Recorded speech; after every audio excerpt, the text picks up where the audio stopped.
Hey everybody, it's Shannon Marin here, and we are here for another episode of Second Home Vacation Location. And I am here with my friend Colin Caryk. He is going to tell you a little bit about Nanaimo real estate, but also some Mexico real estate that you'll want to stay tuned for. Hey Colin. Hey Shannon, how you doing? Good, good. How are you doing? Thanks for Oh, coming it's on. been pretty. It's been great. The market's a little bit crazy, as we all know, and with that, I've diversified, and like you were telling your database, your sphere, that I'm doing now, opening up an office in Puerto Vallarta, Mexico. Um, Yes. I'm finding after the research I did on it's really a safe place to invest. And what I'm doing here with you and a few others is basically giving you an information because everybody knows. I know, everybody knows somebody who said, "Boy, I'd sure like to live in fill in the blank," whether it's Puerto Vallarta or Arizona or Palm Springs, right? Yes. And Yeah. and a lot of times, my research that U.S. market does does work very, very well because it's people kind of understand it, but Mexico is something that they don't understand. They're afraid of it. There's a couple, before I jump into this, there's a couple housekeeping items I need to do and let you Okay. know as well.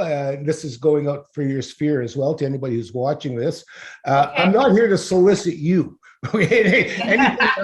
Anything I do is through Shannon. So by all means, feel free to reach out to me directly if you want, but understand that Shannon will be walking you through it alongside of me through this process should you decide to go forward. But that's not what this one is about. This is simply about giving you enough information that will enable you to either want to or not want to pursue it a little bit further and get and get the more information that hopefully will end up in a purchase, right? If that's Yeah. what you want. So it's you don't. By the time you make that decision, you'll be yeah you'll be Yeah. you'll be Well, comfortable. You'll be comfortable.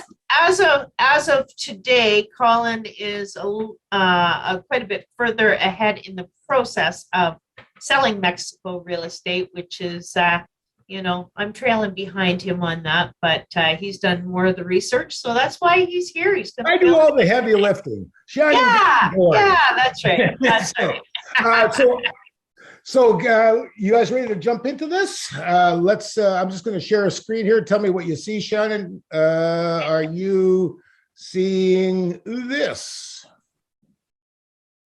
Oh yes, there you are. All Viva right, perfect. Mexico. I just got to move my picture here. Okay. So what I've got That's here is basically this is my two hats that I'm wearing. Thanks for joining us. And the two hats I wear, I do trade with Nanaimo Realty here in Nanaimo with Royal LePage. That's where I met Shannon. She traded with us for a couple of years, and her and I became friends and colleagues. And yes. over the past few years, I've always had an affinity for Mexico, and so I had an opportunity to take a position selling real estate there. And more importantly, I wanted to see what the process was because I really want to buy for myself. Being that the research I have done shows, really good rate of return on the Airbnb and that sort of thing. So I found it. It was the perfect fit at the perfect time to do Excellent. this. Because you've Right. been thinking about this for a long time, haven't you? Yeah, well, I've had this affinity with Mexico since I was about 14 when we were studying the Aztec and the Maya, and there was just something about the country that spoke to me, right? So Yeah. I've always wanted to be that expat type of guy, Yeah. and kind of, well, it's a bucket list thing, and I turned 60 years old. And then sort of not really gave up on it, but you know what? I'm on the island. That's a consolation prize. Not really. It's perfect. The island's not such a bad place to No, be it's no, either. not at all. And then when we were out there, I took the family to Vallarta just as a holiday. One of my clients had bought a condo there, so we reciprocated and rented it off for a week from him. and started looking at the possibility of picking up a condo there for Airbnb.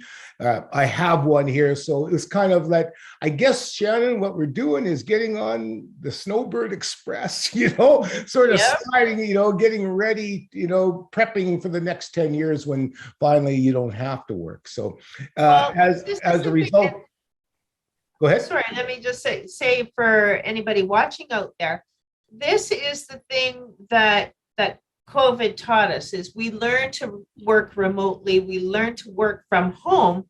So if your home happens to be in Mexico and you can still work in Canada, why not? Right? Exactly.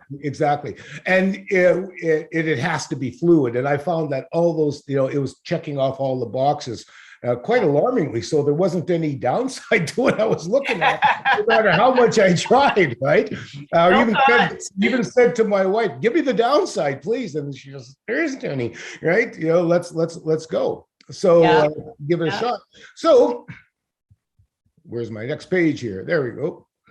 Excellent. Oh, you know what? I got to do this. Yeah. No, this is the stuff that we want to see for sure. Yeah, give me 2 seconds here.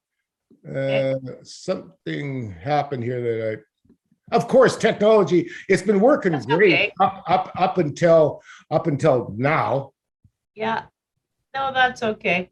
Yeah, give me 2 shakes here. I thought I had this. There we go. No worries. No, that's still not it. Oh my God. Don't worry about it because Franco can edit this stuff out. Okay, good. Perfect. Yeah. No problem. This is so silly. So I did see it looked like a listing that you had up there for briefly. Yeah, and now there it is. And now I should be able to go fine with that. So there it is. Yeah, that's the page. The page you guys were all looking at, bad me, was actually the last page. So this is so anyway. Look at that. This is great. I love the marketing. Oh, it's fantastic, right? So we're investing in Mexico, in Puerto Vallarta. Demand better. That's my tagline. Invest in yourself. It's really not a hard thing to do, right? Yeah. First thing I want to do is get the elephant out of the room. Okay. When I said earlier that everybody knows somebody who wants to buy there, but they tend to be a little bit of afraid because they don't know how. They hear a number of things. I know everybody on this in this Zoom presentation has heard that you cannot own land in Mexico, that it's a lease. Right, and the government can take it from you at any point, and you cannot ever get a mortgage. And everybody knows somebody who had a friend that built a house in Mexico and they lost it, lock, stock, and barrel. There's no government regulations, right? There is, right? Yeah. So the answers to the question are, you can own property in Mexico in fee simple. And for those of you who have bought and sold real estate before, fee simple simply means you own the property on title and on deed, right? Clear when it comes to you, just like it does here in Canada or in the United States. When you purchase a property, it comes to you. With no charges, no liens, no encumbrances. Free and clear. It's a safe investment there. I'm going to show you that. It's great for Airbnb. The government cannot take it away from you on a whim. You do not need to have a foreign national as a partner that owns 51%. It's not a timeshare. Okay, so this is like you own this. It's like buying a house or a condo at Pacific Shores or anywhere in Willow Point, if you're Campbell River type of thing. So it's great. The government taking the property away would be confused with what we call eminent domain here. So if there is a piece of property that's for the greater good of the municipality, of the people, of the state, of the province, of the country, and if there's no other way around it to get this thoroughfare through to the, then they will claim eminent domain, but they're not taking it. They will buy you out. The government will buy you out at fair market value. right? Yes. A good example here from Nanaimo, and I'm sure we can lay that over just about any city that we all, we know somebody. But there's a stretch of road here just called Nickel Street. And it's a really good indication of what taking the land means. And what had happened was back, I guess, must have been about 35 years ago now, the inland highway that would take you from Nanaimo to Campbell River in an hour and a half was still being built. There was still more and more traffic coming through, and it was bottlenecking right in Nanaimo because you had to go right through downtown Nanaimo to get to Campbell River, and there was stopped. It was just not an efficient way of doing it, so they had to widen the road. So if you're coming in south of heading north and coming from Victoria, and you come by the Days Inn, for instance, you're going to see a stretch of highway or road or street. Mm-hmm. That's Nickel Street. And all you're going to see there is on the right-hand side, you're going to see road, sidewalk, fence, house. They lost all their front yard. They were paid out by it, and the city made compensations for it, but nevertheless, that was taken away. And for the greater good of the city. So that's where that ended up, and it's not going to happen. There, every year in Mexico and Puerto Vallarta, there is trillions of dollars trading in real estate there, and there is no issue. There is a thing called ejido land, which you have to be careful with, and there's no being careful. I just stay away from it. That's what everybody says. Just stay away from that kind of purchase. And again, this sort of falls into that, you heard somebody lost everything. Back in 1975 in Cabo, around Cabo San Lucas, I think it was one of the Cabos down there, where the government did take everybody's life away. Literally, it was life-changing. People had bought these lots and they built their houses, and we're talking people who were, octogenarians, in their 70s, 60s, 70s, and 80s, sinking their life savings into building that dream house on the ocean. And not all the paperwork was completed properly. It was all ejido land, which means, I guess, for the easiest way of comparing that is trying to buy property on a First Nations reservation land. It's not going to happen.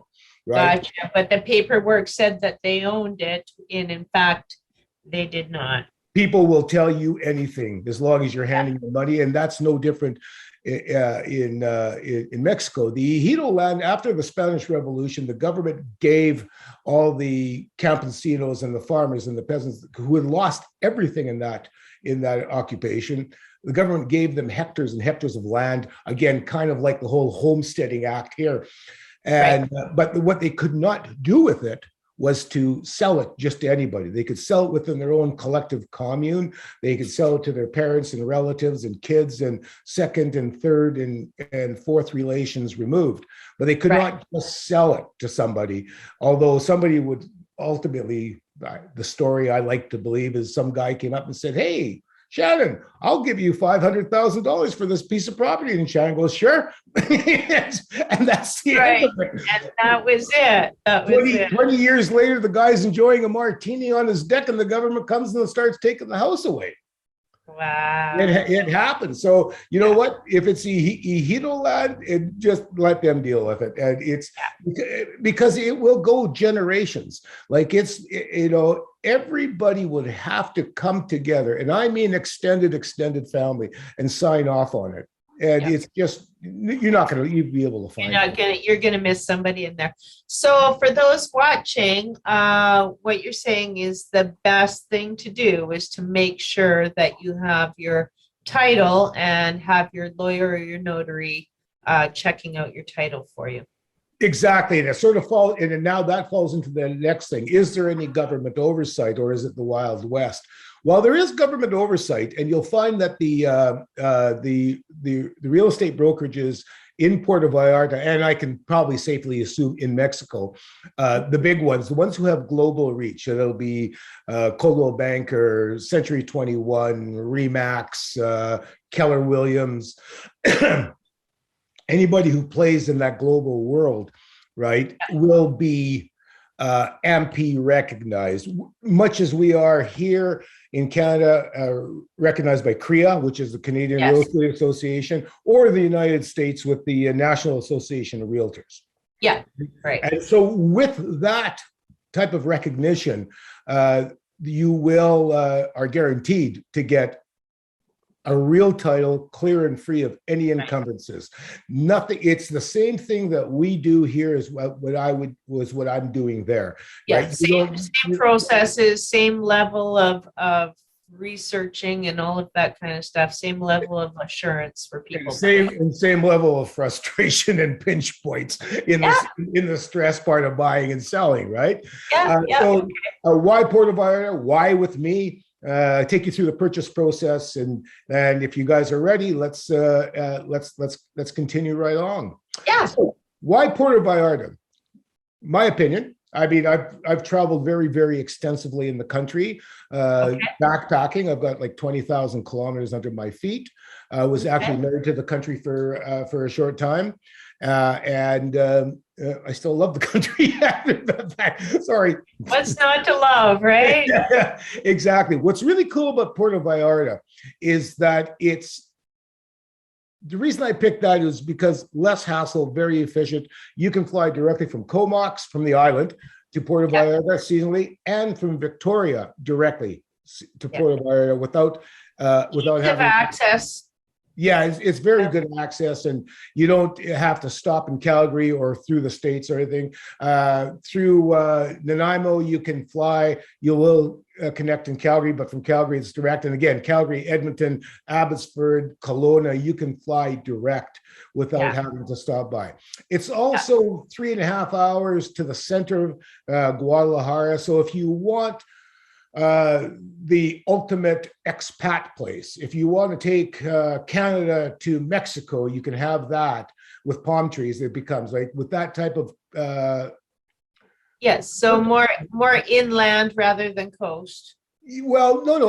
What I mean by that is, and I'll come to that, is like you can in Vallarta, you can have the full-on Mexican culture. You can have be in an expatriate community, or you could actually be in a place like Nuevo Vallarta, which what it is basically Vancouver Island in Mexico with palm trees. Right. So there's a comfort level for everybody. It's if you want that colonial, real heavy Mexican culture, then you're 3.5 hours away from it in Guadalajara, which is, if you ever get to Mexico, you want to go see that city. It is absolutely incredible. It's extremely diverse. I told you about. If you're an investor, cap rates. You'll see there that I chose 18%, and only because over the last 6 weeks, it dropped down to 18% from 26%. I just actually sold a condo and it's breaking it down. I'll show you that in a second as well, how I did that. And it 18 to 20% is extremely doable. And then we all know that as investors, like anything north of 5% is considered a good deal. Yeah, for sure. 18% is way unheard of here, right? So healthcare and medical, lots of it there. And it's going through Google and doing a cost comparison from city to city. Puerto Vallarta to Nanaimo, it was a 60% drop in Puerto Vallarta by cost of living. So it's really, really neat. Now, just think, if it's 60% less in Puerto Vallarta than Nanaimo, what is it going to be in Toronto or Vancouver? Right. So I mean, it's if you think Vancouver Island is laid back and chill, Puerto Vallarta is the same idea. And I guess that goes along with you just have more jingle in your pocket at the end of the day, right? Right. We all work hard. I mean, and there's a lot of people that are looking at this type of move to Mexico for that reason alone, just that the cost of living in Canada is getting out of reach for a lot of people, right? So you'll notice that I'm talking on condos, and there's a reason I look first at condos. The biggest reason is they're self-contained. So if you're going to be doing the 6 and 6 type of thing, or 3 months here and 4 months there and that sort of thing, sometimes, and you've heard the rumors that if you leave your house for an extended period of time, when you come back, you're likely to find some family living there. It's rare, but it does happen. And it actually even happened here in Nanaimo a little bit earlier in the year, or no, late last year.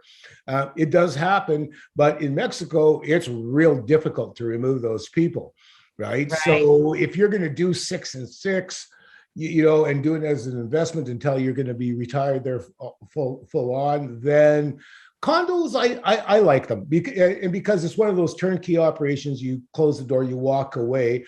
If something explodes, there's people there that can watch it. There's people there. There's eyes on the place. There's everything there. There's maintenance people.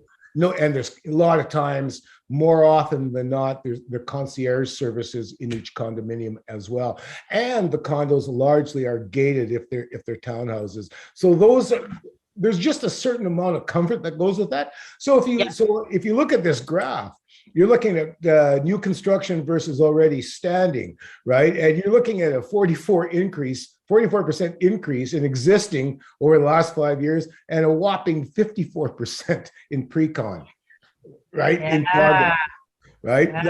That's crazy. Yeah, it's good. It really is. And single detached is fine, and especially if you're going to get into the nicer areas of town rather than the downtown core, which is not bad. It's cool, is what it is.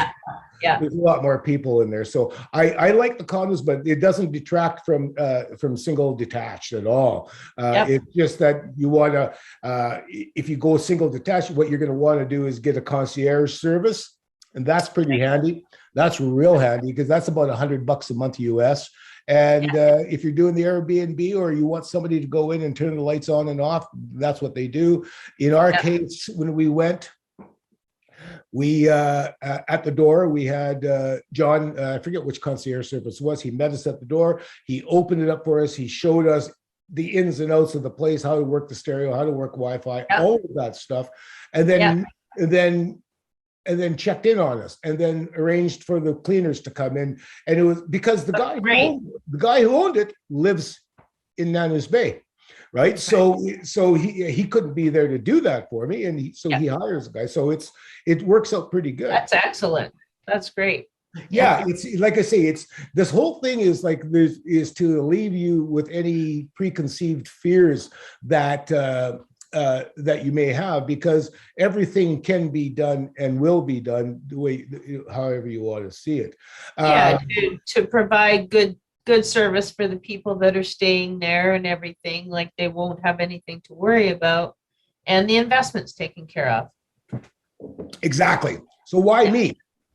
I'm a licensed realtor in Canada, as Shannon is, and we have to work within a moral compass and a code of ethics, and we are professionals in every sense of the word, like an engineer would be a professional. Instead of having the P by our name, we have the R, the registered trademark, as a realtor.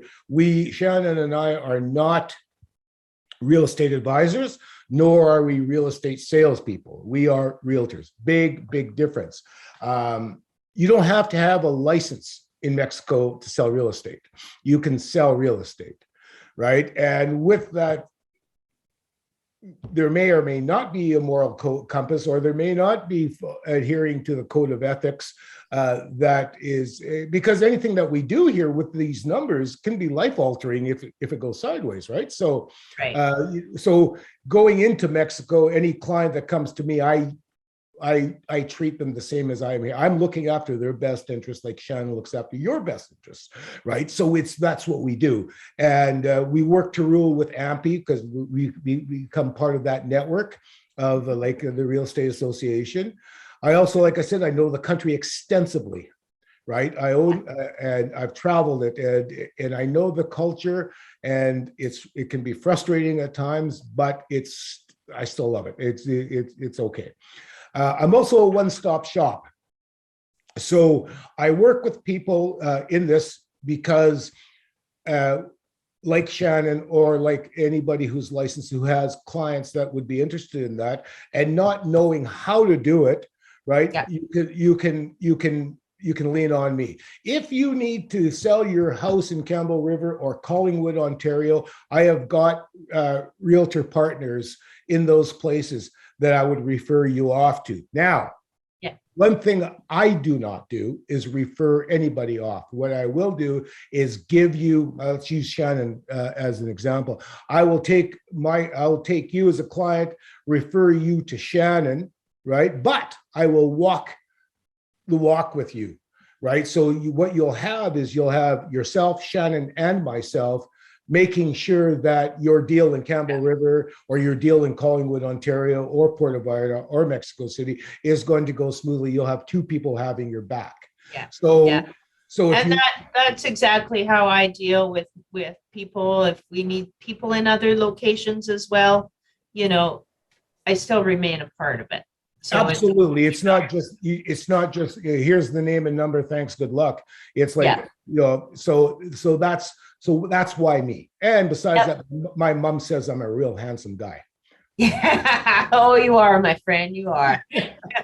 Okay, and you see my little designations down there. I'm an international property specialist with National Association of Realtors, and also a resort and second property ownership specialist.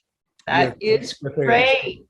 That is great. And this was born on my time at Pacific Shores, which was a resort condominium, and that went away from timeshare, and I ended up learning 100 units worth of sales in that place on how second properties work. So you're in good hands with this team, without question. Yeah. How do we buy a place? Same as here. You view the property, you fall in love with it, you make an offer, right? And it becomes the same thing. The offer gets accepted. Now you start doing your due diligence, and we go through the strata documents. We go through the title, make sure the title's clear. Anything that pertains to the purchase of that property, as we would here in a condominium or a house, even an inspection. Our inspector is from Bradstreet in Calgary, and she has taken her office and moved it into Puerto Vallarta as an extension of Bradstreet. So what you're dealing with myself and with Coldwell Banker, you've got a bunch of Canadians there. My two business partners there, Nick and Dave, are from Collingwood, Ontario, and Vancouver. The owner of the company is from Vancouver, and the managing broker is from Seattle. There's about 2 or 3 other realtors there that are from Calgary and Edmonton. So so it's not as if you're going to be falling into a totally foreign. Yeah, exactly. Into a foreign place. You're not going to be a stranger in a strange land at all. So and we know how to do it, how to do it properly, as opposed to there are those coyotes there, and that's what they're called, right? Who will just tell you anything you want to hear, and take your money, and that'll be the end of it. Maybe. Yeah. You'll never run that risk with us. Yeah, it is quite difficult. I mean, I've been to so many different places in Mexico as well. And, on every street corner, somebody is getting you to try and buy a timeshare or to look at a property or to do this or that. So having somebody in your corner before you even leave Canada is key, to have that relationship with a realtor that like, and trust in Puerto Vallarta or other parts of Mexico or whatever, that is going to have your back, right? Exactly. Because you're going to be, I want to say, attacked by so many different people that you call the coyotes. Here's the best way to deal with that. But it's right. And the best is you get approached, you just look at them and say, I already bought one here, and give my card to them. Yeah. Yeah. But seriously, that's great. That's great. Say, okay, why do I want to buy? I already own. Thanks. And I mean, there's no percentage in them talking to you anymore. So, Yeah, right. they'll be on to the next one then, right? So you do your inspection. If you see anything there, then you can renegotiate the price. Same thing here. Sign the sales contract. You pay your deposit after the inspection, 5 to 10% down. Now, what's really interesting here is that money goes into an escrow account with an escrow company. Shannon, you deal in the States. You know how that works, how the escrow works there, right? So it's and it's super simple. third party unbiased outfit. Yep. Right. Yep. And they distribute the money and they give the direction. So the money is not coming to me, to the realtor or realty broker. It goes directly into an escrow, and then they wait with the notary publics.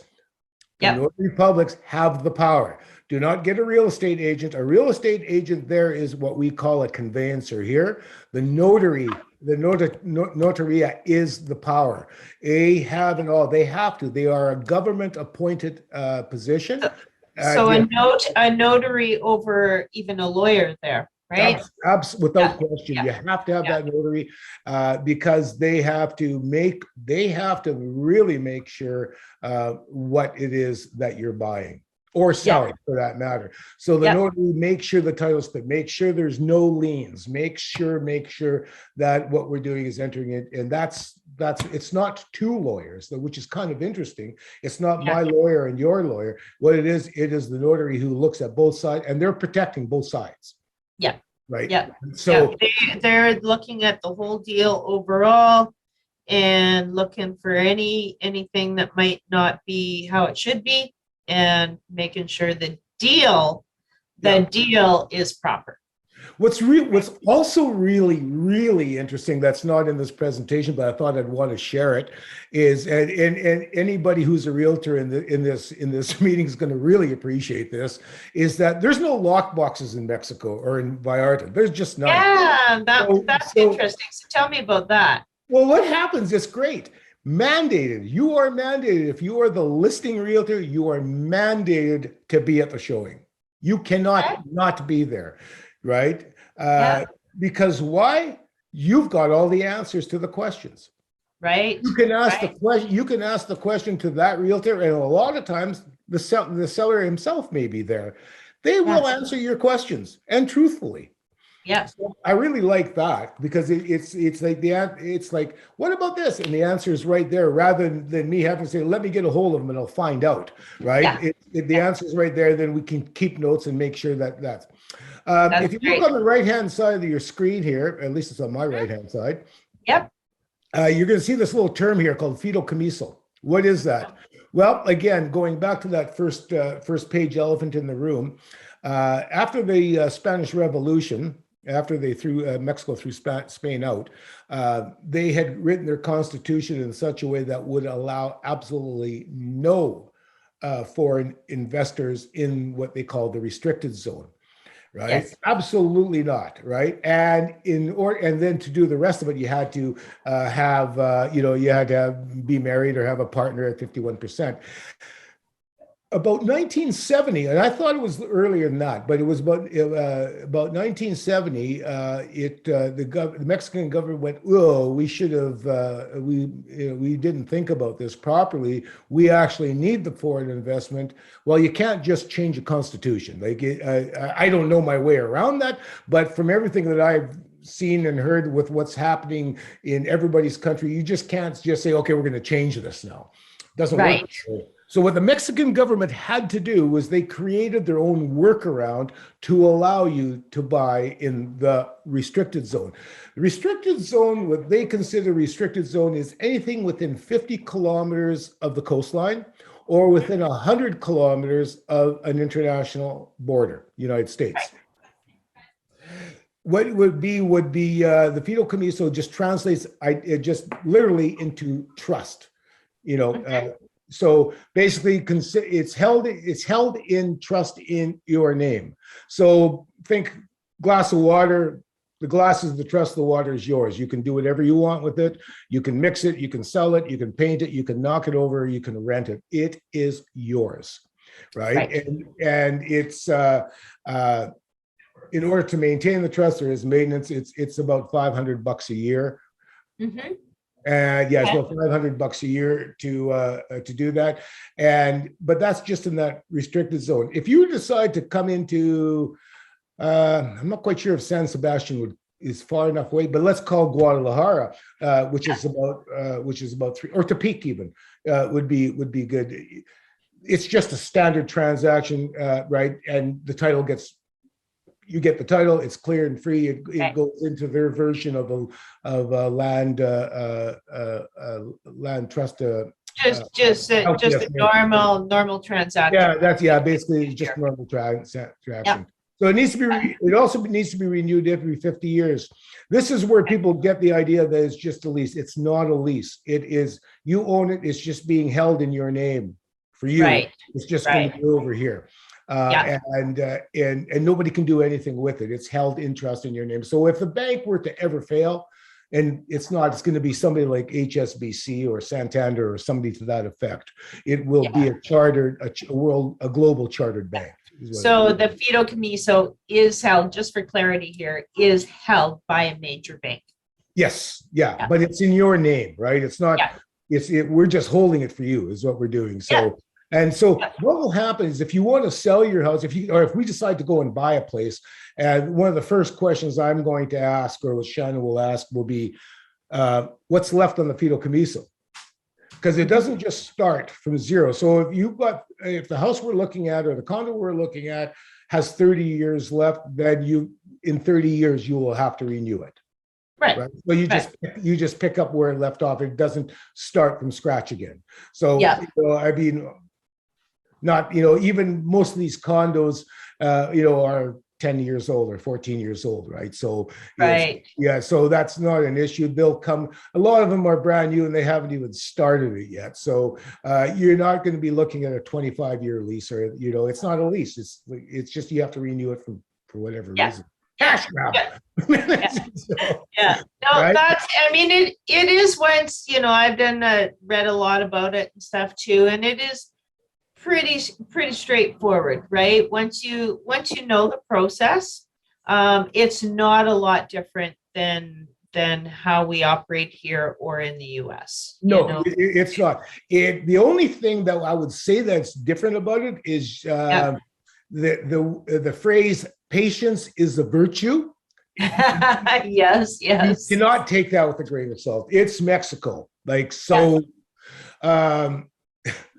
Interesting. Last night, in preparation for this, I get a phone call from Dave, my guy and one of my business partners there, and him and I had sold this condo in February, right? And it still hasn't completed yet.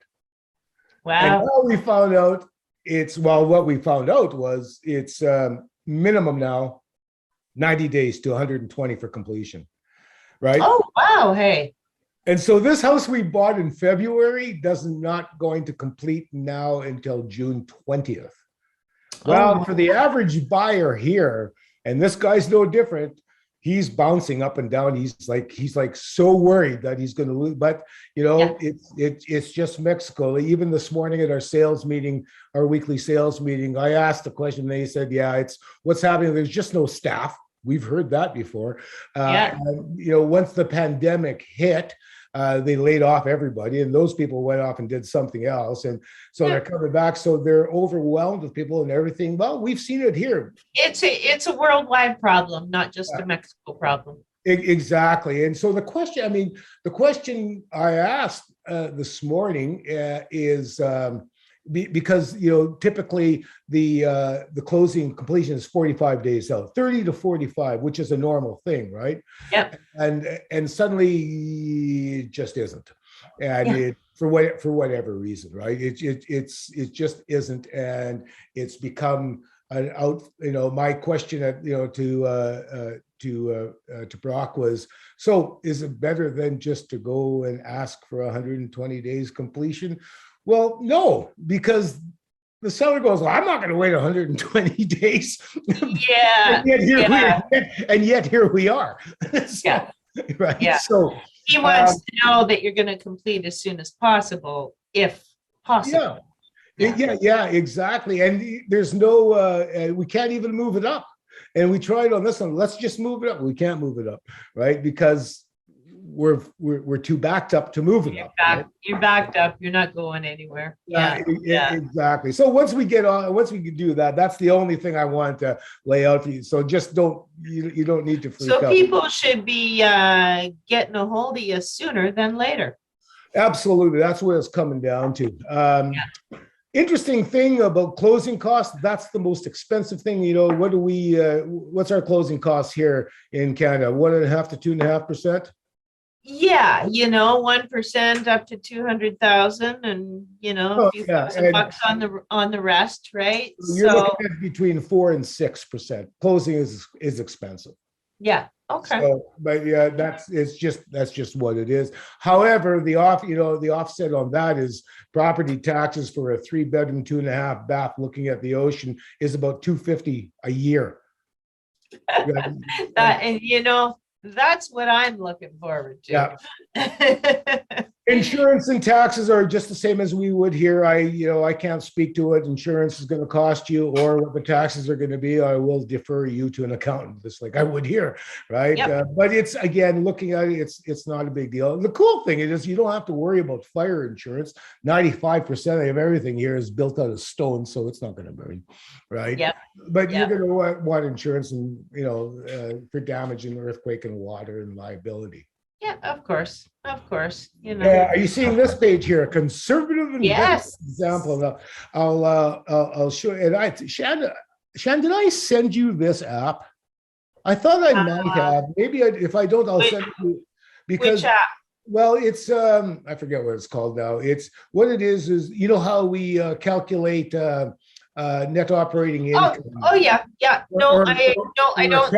don't think you did. I don't. I'll send it to you because in order to get a capitalization rate or return on your investment, you take your expenses, all your expenses as your net operating income divided by what the purchase price is. I had been playing with that and trying to find out.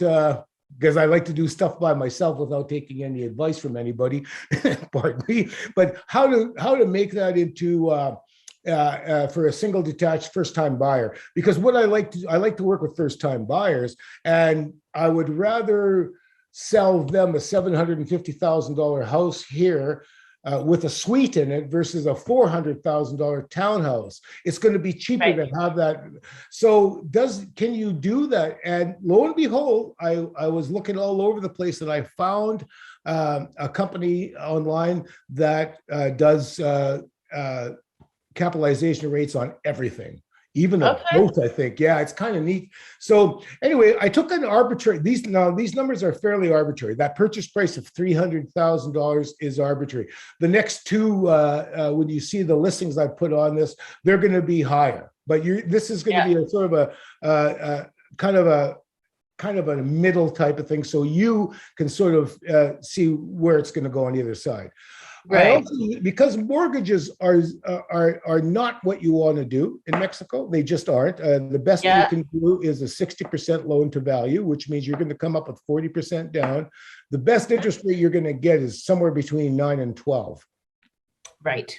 And once you get into that, then closing and completion time and the amount of expensive. It takes a long time to do. So what I did was thought of it as people using a line of credit or a HELOC, equity line of credit, right? And say, okay, so you come up with 10% down payment at an interest rate. I'm not quite sure what a LOC interest rate it is. I'm guessing it's going to be 5. And then amortize that over 30 years on a 10-year holding period. Closing costs about $6,000, right? Your property taxes. Right, your HOA fee, your strata is about the same as it is here, but anywhere from 200 on up, depending on how old it is. Right, insurance will cost you about $350 a year, and property tax a little bit more. But the property tax is going to be nothing because that's on a $300,000 condo, $350 a year. Right. Maintenance $1,200, $100 a month. I guess. I mean, these numbers can be, can be fooled around with. This was just an Yeah. idea, right? Based on a monthly income of $2,000 a month, with a 10% vacancy rate. Now, I sort of taken flack on that 10% vacancy rate, and I was going to put 50 in, or I was going to put 30 in, and I opted for 10. For no other reason than the 10% maybe you're going to buy with the idea of renting it out most of the time, running your own calendar, and staying there for a month and a half to 2 months a year. Yep. I mean, you can certainly change that to 50% vacancy rate, and the numbers are going to change as we go along. Right now, the value appreciation on your property is about 9 to 12. I came in on the low side, but there's, I mean, if we can say 7 to 10 here right now in our market, it's going to be 9 to 15 there. Yeah.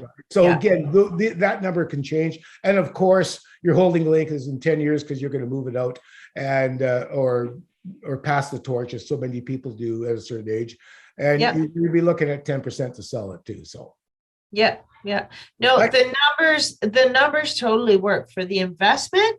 I mean, the numbers are great. I mean, I've looked at some in all different parts of Mexico, and take a look at this next page. Investment works. So here's your income, right, versus your IRR, right? 16.68% return on your investment.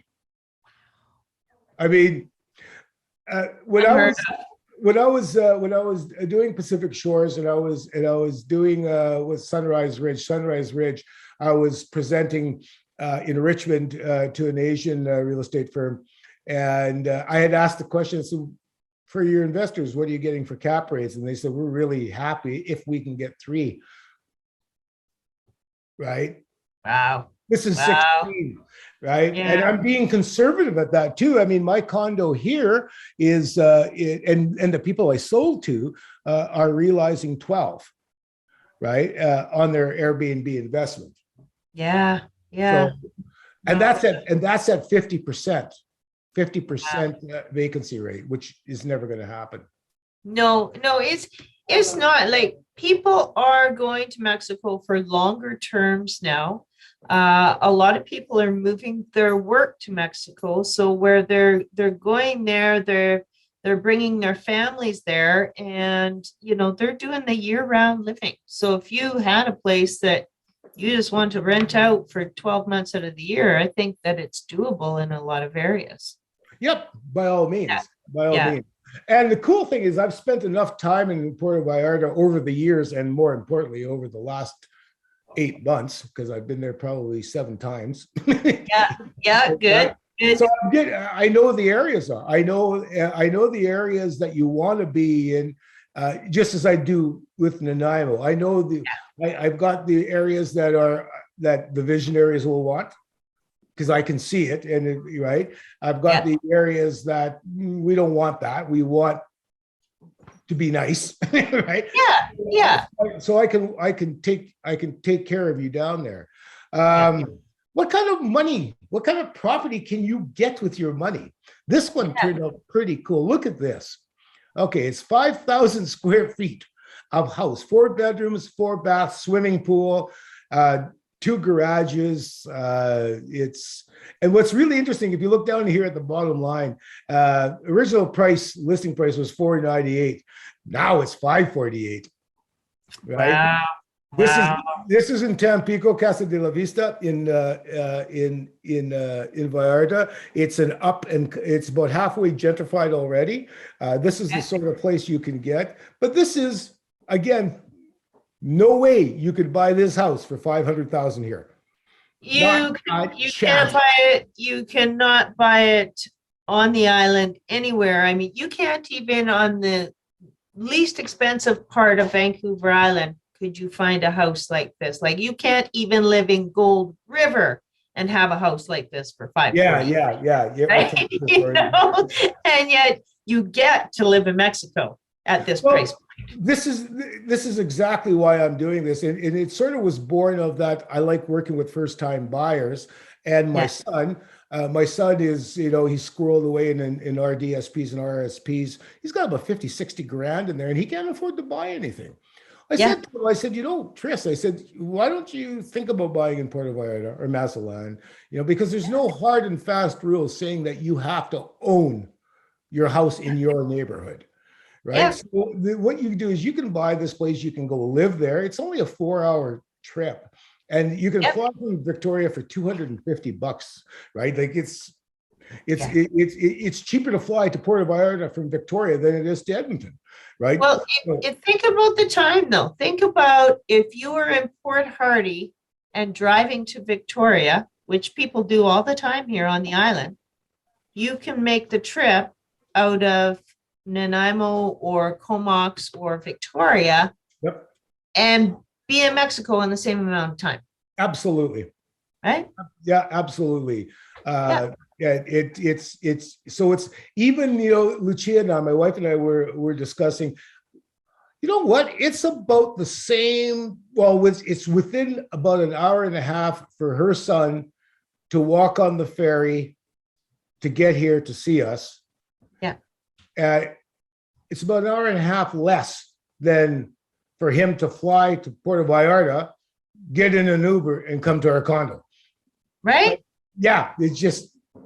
Yeah. Yeah. Yeah, so And then, the price point too, when you're, I have a girlfriend that lives in Ontario, but for me to fly to visit her in Ontario costs a fortune, right? From getting to the island to Ontario.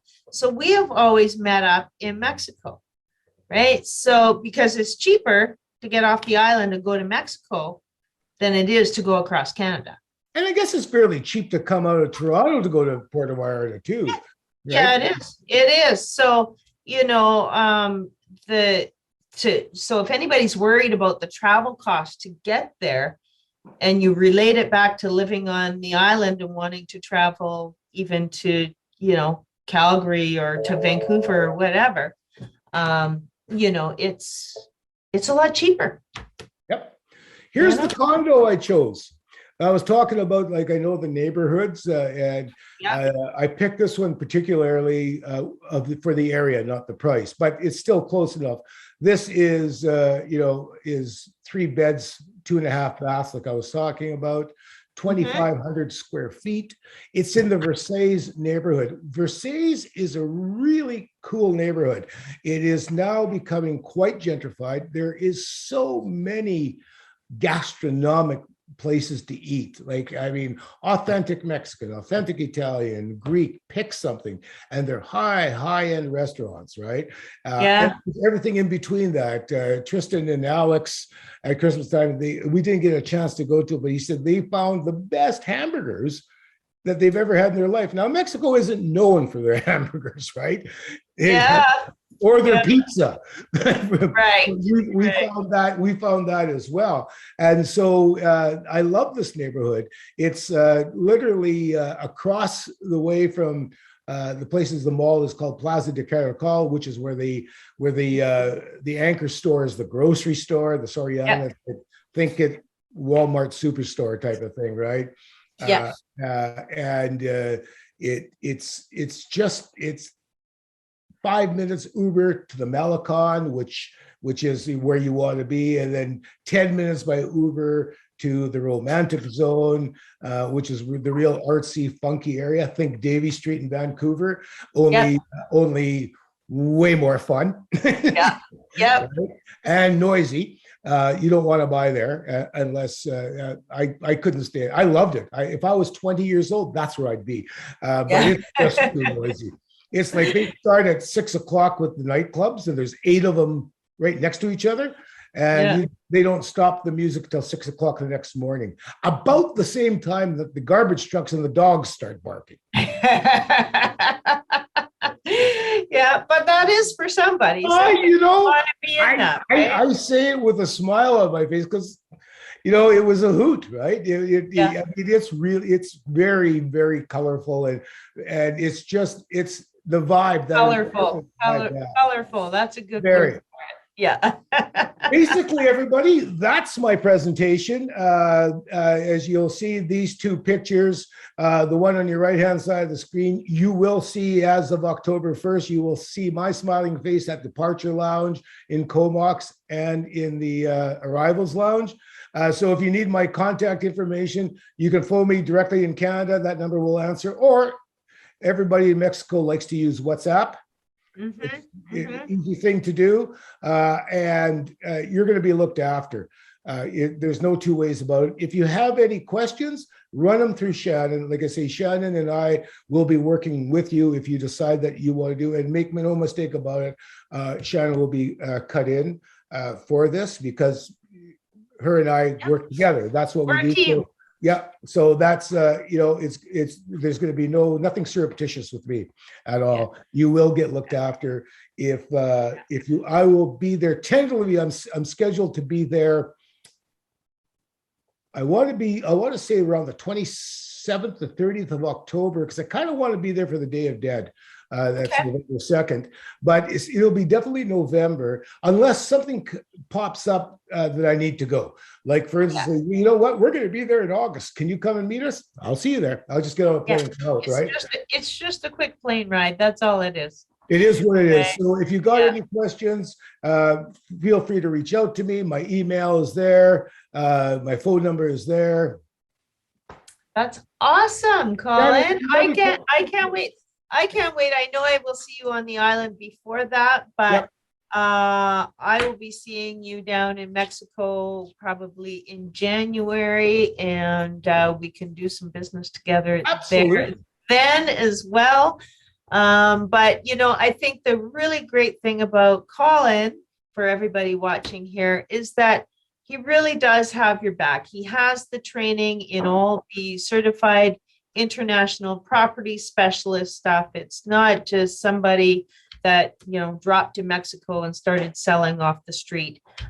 You know, he's put his research into this for years and years, and now making his dream come true. And he's going to make your dream come true too. Oh, wow. That's awesome. Shannon, before I let you go, have you got any questions? Yourself? Myself, I've done, you know, quite a bit of research, and then you and I have had our talks.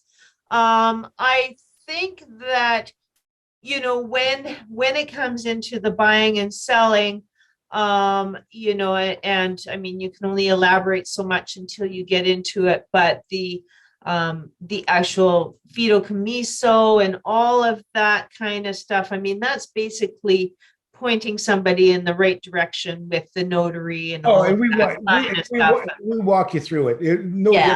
No different than sending you to a lawyer here if you'd like, or who do you have for inspections? Who do you like for lending? You know, so, for sure. So if you're not getting action out of somebody, then we sort of step in and make sure that something happens. Exactly. That's what we do. So you know, because I have bought property in the US, and when we bought property in the US, it's a lot different.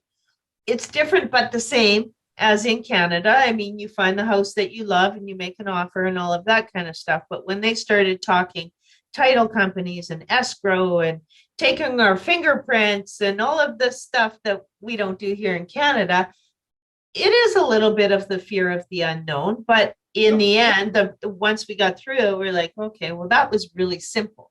And I believe it's the same in Mexico. It's just a little bit of the fear of the unknown. That's what it is. That's what I found. I mean, there's steps you have to take. I mean, everything that we do there is very similar to what we do here, right down to FinTrack and PEP and HIO, and you know, I mean that whole FinTrack thing is a global thing. It's not just Canada, right? No, it's definitely a global thing. You know, for anybody watching that doesn't know what FinTrack is, it's where we are required to know where your funds are coming from, have a copy of your ID, and know a little bit about you before you go and purchase a house. Yep, yeah, it's the same, and like I say, like you said, we have your back, and if we see I've done that many times, you know, and yeah, and you kind of have to cringe. But at the same time, I like sleeping at night. So if I see, and I've had it where I've seen a deal and I just went, you know what? I, I don't want you to buy this. It doesn't, yeah, it doesn't feel Yeah, right. So yeah. let's not do it. Yeah. I don't want no that I need to sleep. Oh no, we'll be fine. Yeah, no, let's go look at something else, right? Like, and I unless they're adamant about buying this place, Mhm. I'd rather not do it, right? And so the same thing in Mexico, and my eyes are peeled for that sort of thing too. Yeah. Mind you, we don't see any rot there and very little mold, although it can get moldy. You have to watch that sort of thing, but it's just a matter of opening the doors, right? So Yeah. Yeah. No, I mean, the construction, I think, is pretty well built. And the other thing I do know is that there are a lot of developers coming to Mexico from Canada and building to Canadian standards as well. You absolutely. know, so that's another thing. Like you say, you've got your realtor from Canada, your developer from Canada, your notary, your home inspectors, and all of that kind of stuff. Like, you know, it's not that you're totally foreign and you're going to somewhere where you don't understand anything, you don't understand the language. Like you have your homies with you, Yeah. right? Oh, yeah. That's pretty much it. Yeah. The last Yeah. thing I'll throw at you guys before hanging up is that anybody who does from this meeting at some point in the future, if you decide to want to move forward to it, yeah, the next step is you'll ask Shannon and get some listings, and then you're going to make a plan to take a trip there because you're going to want to put eyes on it and have a holiday at the same time. If Yeah. you come down and once if you want to throw an offer in and you end up completing it, we have no problem in reimbursing you up to $600 for your airfare, right? So Hey, right. So in the worst case scenario, you're going to have a holiday. In the best case scenario, you're going to have a house and didn't have to that's pay free the five. airfare. Yeah, exactly. So That's that's awesome. yeah, that's the sort of thing. That's the sort of thing. It's just you have, I mean, It's a nice little perk. it's a perk, but you know what? It's not. I'm not here to waste anybody's time. And if you're that serious, then I'm that serious, right? So That's great. That's yeah, great. Yeah, that's awesome. Well, you know, my friend, I will recommend you to everybody that I know for the Puerto Vallarta area and the outskirts as well, yeah. because I'll be going. My territory is going to be right from the South Shore, and I go right up to San Blas. okay. And inland a little bit as well. Probably San Sebastian. I haven't explored that part of it yet, but definitely the coastline, right up the coastline, north and south of PVR is what I'll be doing. So because they're all really in close proximity to each other. Yeah. Yeah. Right? So, Okay. Okay. Excellent, my friend. Well, thank you so much. I really appreciate your taking the time for us. And all the work that you've put into your presentation here is amazing. So I think anybody watching has a really good picture and knows that it's a pretty safe investment. I think so. Yeah. What I Yeah. see it is, it totally is. It's encouraged me even more, because as much as I've traveled there, it's, there's always that thing in the back of your mind. And now it's totally gone. I'm going, oh, wow, this is the same as anything. Right. So what was I worried about? So, Yeah. Yeah. Yeah. Should have done it sooner, right? yeah. Yeah. All righty. Well, for everybody out there, feel free to share this on YouTube, on your social media. We appreciate you watching Second Home Vacation Location, and stay tuned for the next episode.